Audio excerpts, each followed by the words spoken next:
Wake up, buy here, pay here people. It's a beautiful day. Go grab yourself another cup of joe and say hello to Jim and Michelle Rhodes on the Buy Here, Pay Here morning show. Take it away, you two. Good morning, everyone. We're a couple of minutes late. I hope that y'all forgive us for that. We hope you haven't. It's like we're not ever listening, ever camped out on your again. laptop or your device, just waiting for where's Jim and Michelle. I know. So say good morning. Where you're all listening from. Yeah, tell us where you're from. If you're frozen, tell us your wake up temperature this morning. Tell us where you're. Ours was like 25, I think. Yeah. It was cold. Jim got the car started to get it all defrosted. You all know, if you listen, that we're not real fans of cold. Yeah. Yeah. And today is a travel day for us. And so there was an awful lot of running around and just making sure we got everything. And we did all that really well right up until I forgot the keys. So. We got about halfway to the office and yeah. So thank you, Hugo, 63. 63 sounds lovely. It does, actually. We should move to Houston. Okay. No. Okay. I'm in a state of flow these days. Yeah. We discovered, I think we might have mentioned before that we discovered there's a label for what we do, which is digital nomads, which we love. That fits. That's who we are. So yeah, well, we're So when there's a couple of different sites that we go to, and we're kind of looking for short term. Where can we go? Do we need furniture? Can we find a place that's furnished? And those of you guys who get onto Airbnb, it can be really pricey. Mm-hmm. And so we found another site that is 28 in Enid. You're just down the road from us, and Good morning, Enid. I didn't know you listened. So good morning. Ian. I'm glad you're here. Yeah, it's listening. Yeah. We found a site that one of the like 5 things to say what you are is a digital nomad, and one of them was like a nurse or firefighters, and this is for long-term fully furnished rentals. And so we decided that we've titled ourselves. Yeah. And George is going to rub it in for all of us at 70 degrees. Yeah, I know. But you'll be on Salt Lake on Friday. Yes, George, we're going to be meeting for smoked old fashioned. That's right. Maybe we can talk to Michelle's family while we're in Utah. Ask them if they would consider relocating to Florida or Puerto Rico would be nice. Puerto Rico would be really nice. Nice warm weather. We should probably get on to the business at hand. I got one matter I got to clear up right out of the gate. So kind of embarrassing. It's embarrassing, but it's kind of like a great thing to people wish that they could experience. What do people feel like? Yeah, I suppose. So, I think I have to call Rick Reeves later today. I have his number. I'm going to call him. So Mike Downey put a post out about having to spend a sad day observing the passing of a colleague, and he mentioned Rick, an executive company. from Carbiz, where I also worked. And so when he mentioned that Rick passed away, I immediately concluded we were talking about Rick Reeves. I thought of Rick as the president. Anyway, I get a text message and a voicemail from Mike when I get out of the shower this morning. He's like, no, it's a Rick Lai. So obviously, sorry for Rick Lai. I also worked with Rick Lai. Didn't know him as well. He came to the company later, but and I knew of Rick Reeves many years earlier. But anyway, of course, I'm regret the passing of Rick Lai as well.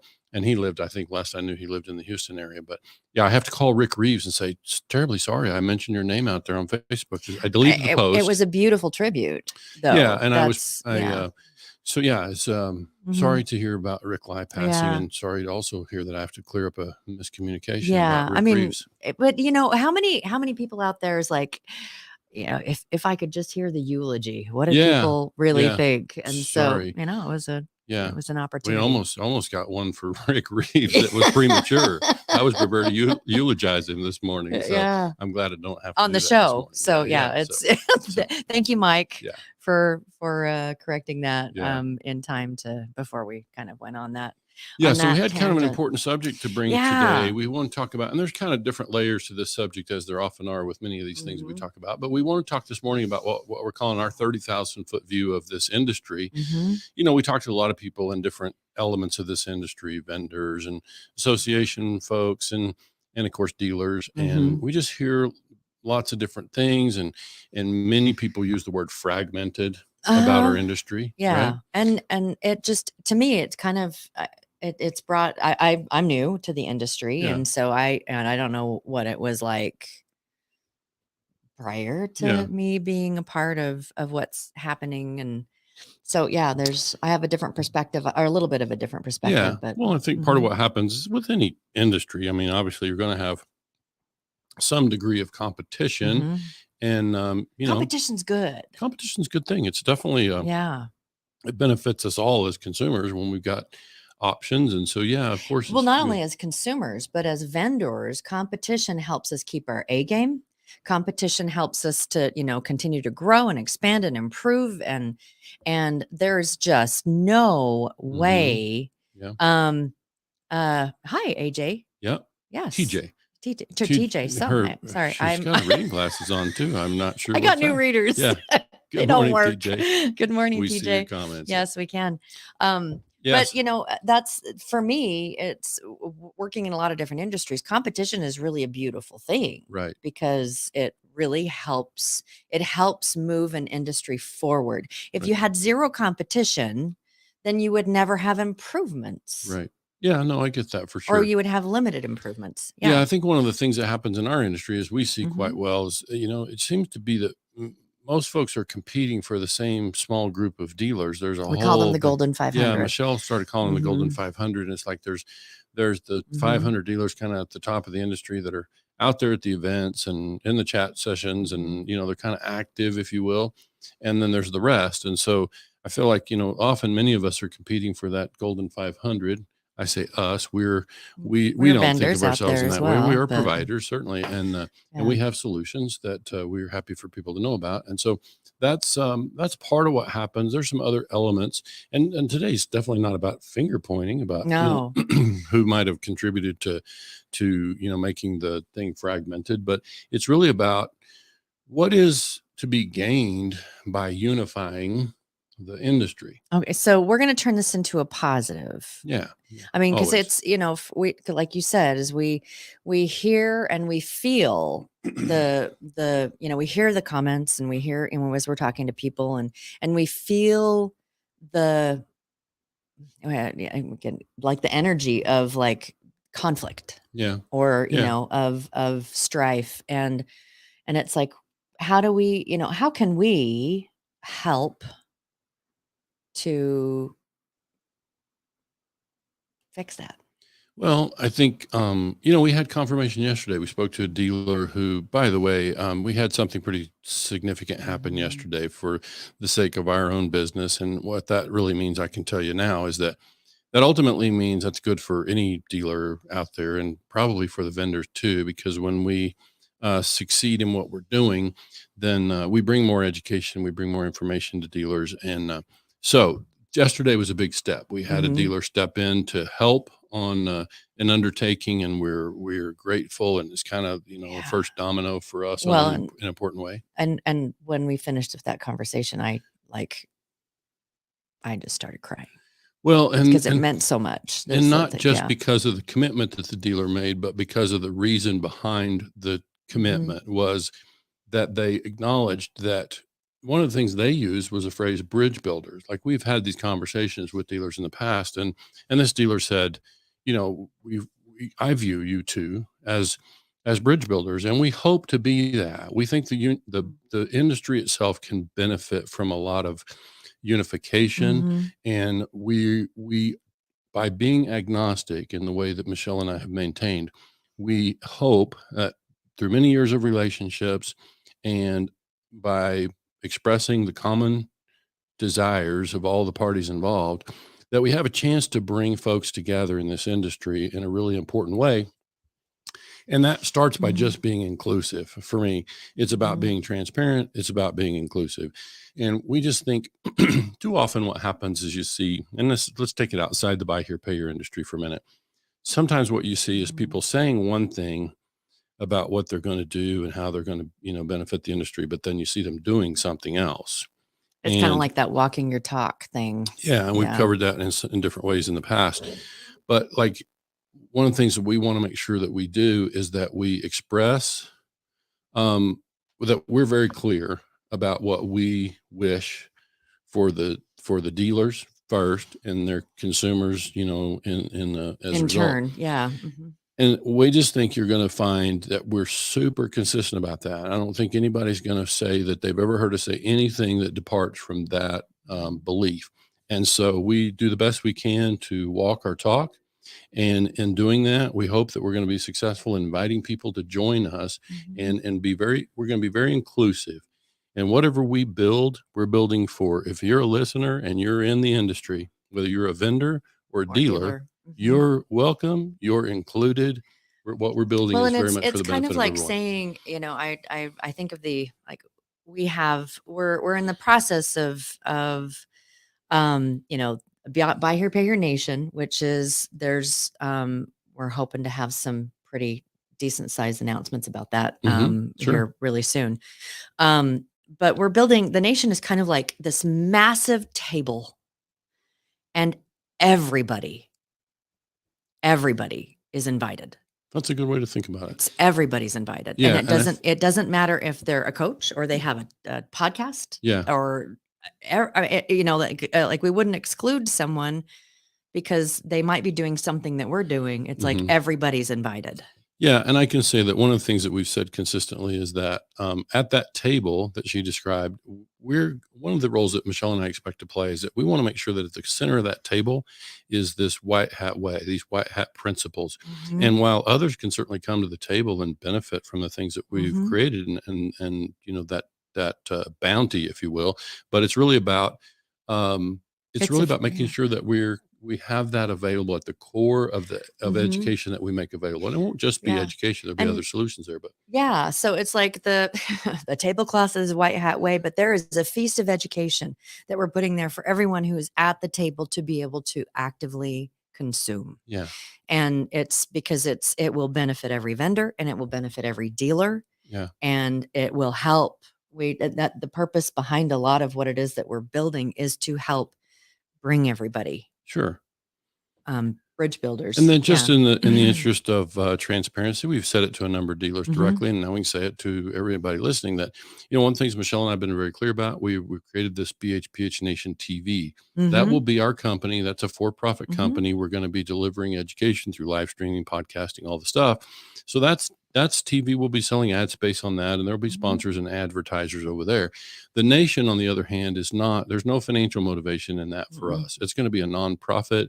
It's not meant to be any kind of financial benefit. I mean, here's the thing is, will we gain? We will gain like every other person out there. And, you know, creating a space that it's like, now a dealer can come to the space and see all of the things and know all of the choices and be able to, you know, experience this and walk away also with a much greater understanding about what, you know, what a payment processor is, or what, and then here's the vendors that go along with that, or what an underwriting software is, what the benefits are of an underwriting software. Here's the underwriting softwares that you can choose from. And I think some people would watch Jim and Michelle and think, okay, what's the catch? Let's wait. Where's the hook? We're going to be on there as coaches. I guess. But I'm just saying, I think what people probably sit back and say, okay, they're competing like everybody else. What's the deal? And I think, you know, when you really see what we create and what we announce, you'll see that particular piece is really more about a legacy and we talk about, we want to leave the industry better than we found it. Yep. And we're not going to do that alone. We're going to bring all the people, anyone who wants to contribute to that education building. And so that's the thing I have to say about being inclusive. Like I don't know how to be more transparent than that. We're going to be inclusive. Everybody's welcome. And so we're going to make that available soon. And so that's part of what I think is different. We just see when people are out there being competitive and excluding others, you know, from their table, then that just says that or feeling conflict about someone that does the same thing. It's kind of this, because then a lot of times when there's that conflict, then there's collateral damage of dealers that now feel like they have to choose, Yeah. or it's even like in you go into a town and there's a couple of buy here, pay here dealers. It's like, why don't we combine and make the community better by offering, and it's like, Maybe. that's but I'm just saying that it's like there is damage in the process. And Yeah, that's a good point. yeah. I think, we know that there's always going to be an opportunity and need for competition. And we talked about Oh the yeah, value it's of that on the good. front end. That Mhm. competition itself is good. It's just that when I think when we try to, it's that exclusion part. It's when we Mhm. try to be and, exclude everybody else and we want all the business for ourselves, then, Yeah. that's when it kind of gets to be a little bit ugly and messy sometimes. So that's what Yeah. we would like to see that resolved. And so you can say, well, gosh, you guys are really Pollyanna, pretty utopian scenario you described. Well, I don't think it's that far fetched. I don't think it's that. I don't Yeah. think I think it's quite attainable, but we're very aware of the work that will be involved Sure. in being able to do that. And it's one of the conversations we had over the weekend, was about who, like, this whole idea with the nation and the table and the education, who stands to benefit from the education? Let's just say the education. Who Well, that's stands going to to be, benefit from the education? I'm going to give you dealers are going to Okay. benefit. Capital providers are at the top of the pile on the vendor side because they're the ones that we see as the ones who benefit most directly by Mhm. having dealers that are Educated. educated and hopefully in an ethical approach. Mhm. So that education, if it's done in an ethical way, and we're have dealers that Mhm. are um, are wise, they're now are educated, and they are going to become an asset to their community. Mhm. That's a good borrower, Yeah. for a would be capital Yeah. provider. And I think all the people at the table stand to benefit from Yeah. better education. And Hmm. it's like, and I think when you talk about like capital providers, that of anyone at the table, they stand to gain the most. Financially. Hmm. Because you think about a lot of where there's a lot of coaching that has to go into a dealer that doesn't understand or know better, or is making very costly mistakes, that it's like, I wish that they would learn these things before. So they stand to gain a lot of their resources back and have better portfolios. They also are the ones that lose the most by having uneducated dealers. They stand to have unethical practices, making costly mistakes, all of those things. And so, that's a big piece. Yeah, That's for a sure. really big thing. Yeah, so I would say, if you're listening in this morning, let us know your thoughts about that. Yeah. Are we just being a little too utopian? It'll never happen. You Mhm. can say so. We just think here's what I think can tell you from my standpoint is we're going to continue to invite people. They may not all show up, but we're going to continue to invite and continue Mhm. to invite. And so, that's the best way I know to be inclusive is just to make sure Mhm. everybody's welcome. Absolutely. And we just, that's not going to stop us And from just inviting because people. we invite and someone says, "No, I'm not ready," doesn't mean that that invitation still isn't open. That's right. Yep. That's right. So, It's yeah. just and it's kind of one of those things. It's like, here, if it works now, just, Yeah. yeah. And listen, Mhm. we've got people. I remember a conversation with our Mhm. friend Lawrence, who's Lawrence Mead is with the BHPH Commission, and they were charged with the Oh thing about yeah. bringing all things together in the BHPH Mhm. Commission. I haven't spoken to Lawrence in quite some time. I need to reach out to him again. But basically, there's nothing that we're talking about. We keep saying this to Mhm. all the people we talk to. There's nothing that we're talking about creating that should be interpreted as any kind of conflict With anybody. with anybody. With anybody. If any success that we have is Mhm. potentially to the benefit of anybody listening. So we're just Yeah.